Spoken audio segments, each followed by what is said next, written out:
من حوى الدنيا ليجمعها، هل راح منها بغير القطن والكفن. خذ القناعة من دنياك وار بها، لو لم يكن لك فيها إلا راحة البدن.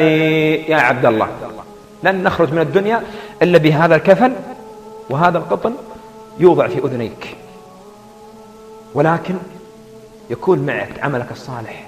قال صلى الله عليه وسلم: يتبع الميت ثلاثة: أهله وماله وعمله. يرجع الأهل ويرجع المال ولا يبقى معك إلا العمل. يا عبد الله، فما هو عملك؟ ما هو عملك يا عبد الله؟ ثم تحمل أنت يا عبد الله وأنت يا أمة الله على هذا النعش. لما توضع على هذا النعش تقول الجنازة وتتكلم الجنازة، إما أن تقول قدموني قدموني، وإما أن